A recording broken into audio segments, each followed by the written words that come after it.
Alright, what's up everybody? Well, that's not a good angle. Let's try this again. That's a little better. What's up everybody? This is Jason McCullough. Back again. I've got a few pointers about how to set up a guitar. My buddy Seth was having a little trouble with his. He just started playing guitar again. He picked up a Fender Squire, which is a perfect beginner guitar. It's a good way to get off the ground, definitely, and totally affordable. The construction quality is not the greatest, but it's a whole lot better than a lot of the crap you get out there. You know, anything that's off-brand name, at least you get a little bit of quality with it. But anywho, well, he was asking me because he said he had a lot of string buzz going on, and that's something everybody deals with, especially at the beginning. Unfortunately, I don't have a Fender. You know, all I've got are my guitars, which are a little bit different. You know, this one's got the Floyd Rose locking tremolo, where you cut the ends of the strings off, and then this is an Allen head screw that pushes in on this little piece here that clamps the string into place. And these, right here, all these little circles across the top, are actually little screws that are fine tuners to help you keep it in tune. But this definitely does not apply to Seth or anybody with a Fender Squire.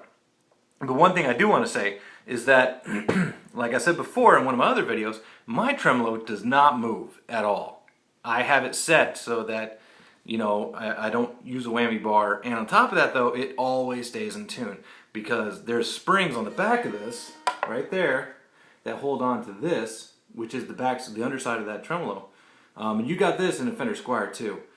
Usually your strings, you put them up through here. There's a bunch of holes here. But anyways, I tighten these springs down really tight, and you do that by adjusting this anchor. There's two screws in and out, so you obviously tighten it up, or you get some more springs, tighten it up that way. But anywho,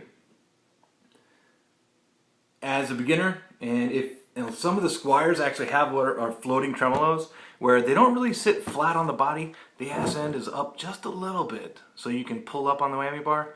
Dude, figure out a way, put a piece of wood underneath it, figure out, or something, find out a way, or you can glue a piece of wood in here, tighten these down to hold it still, because you really don't need to be using that, because every time you take that whammy bar and you dive it down, good luck, because you're going to be, I mean, for 5 seconds of fun, you're going to be spending a half hour setting your guitar back up, trying to get all the strings back in tune, because it's a game between the tension of the strings and the tension of the springs on the back. So if you don't have the two, it's a fine balance. You can't change tunings. If you go out of tune, the springs pull it differently, it sits different. It's just a pain in the ass and not worth the frustration. Your music can sound like crap, you know, you're like, oh, this note doesn't sound right all the time. So anyways, find a way to get it to sit flat. Some of them already sit flat on the body, and all you can do is dive them. Don't dive that fucking thing, because, see, on this one, usually, like I said before, you have it clamps the strings right here, so that all these strings are clamped at the bottom, clamped right here. This doesn't matter. I can actually, after I clamp it, I can cut these, and it will stay in tune forever.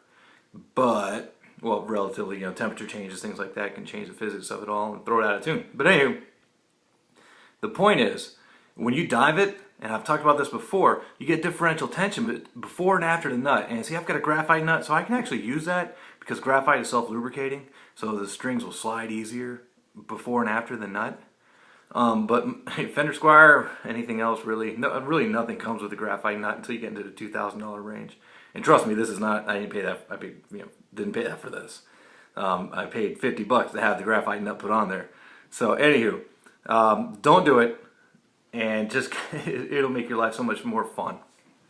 But anyways, what I do have to show you, I'll show you a bridge on this, and I'll show you a bridge on a Fender style bass. That'll make it a lot easier. So anywho, the strings go through here, and these are the saddles that hold the springs. And see how they're different, you know, they're kind of offset? Excuse me. Well, that affects intonation.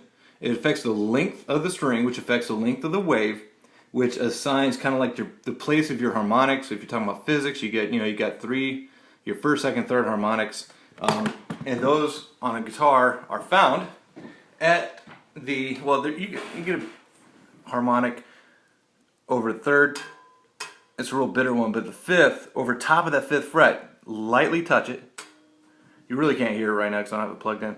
5th, 7th, and the 12th. The cool thing about the 12th fret being over top of that is that whether you're playing it here or you're playing the actual note, it should be exactly the same. So, and that'll also let you know if your intonation's off. Also, when you're playing chords, do an octave. You know, first finger here, first fret, first string, and then you skip a string. You go down to the 3rd fret, 3rd string. It should be an octave. You know, 8 steps away, 8 full steps. So, anyway, show you real quick on the Fender style bass. You know, to apply to your Fender guys. Okay, this is great because it's all exploded. This is your bridge, like I said, normally on the Fender Squires and whatnot, the strings, instead of going here, which is what these are, the ball ends, they go down into the guitar, into the floating bridge itself. So, anywho, this is your saddle, saddle, saddle, saddle. See how they're in different places. Now, it's not going to be uniform. It's all about, each guitar is individual and has its own personality and characteristics. The neck is different on everything. You know, nothing is carbon copy. And temperature differentials, things like that, all change all this. Tunings, temperature differentials, your strings, gauge, age, how old they are, how well worn. Anyway, see these 2 little holes? It looks like holes. Those are actually little Allen head screws. Now, those will change the action, which is the height of the string above the fretboard. So that's action, you know, how high up or down, how close you got it. So, all right, now there is right here, see that screw right here? And it goes right back there, little screw. That is how you adjust your intonation. So you go to your 12th fret, like I showed you before, you put your finger above the 12th fret bar without pushing it in. You get a note. And it's the same note both ways. If it's not, your intonation's off. And you're going to need to adjust this forwards, backwards, just a little bit till you can get it to line up perfectly on top of that fret. Now, let's see, what's the other thing I wanted to talk about? How to find out, because a lot of guys are like, well, you know, I play a note here. Anyways, I get a buzz here, and then until I get past the 12th fret, and then it doesn't buzz quite so much. That's because your neck, sitting like this, can be warped a little bit like that, which is very, very common because a lot of times people put heavier gauge strings on, and that takes the neck and just pulls it that way. I mean, it makes sense. But to adjust that, to compensate, you have what's called a truss rod, which on this, see a little hole? Right there, you kind of see it? There you go. That's your truss rod inside there.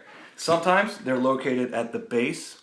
You'll see a little notch cut out right here, and it's like right up inside there. It's sometimes an Allen wrench, Torx bit, hex head.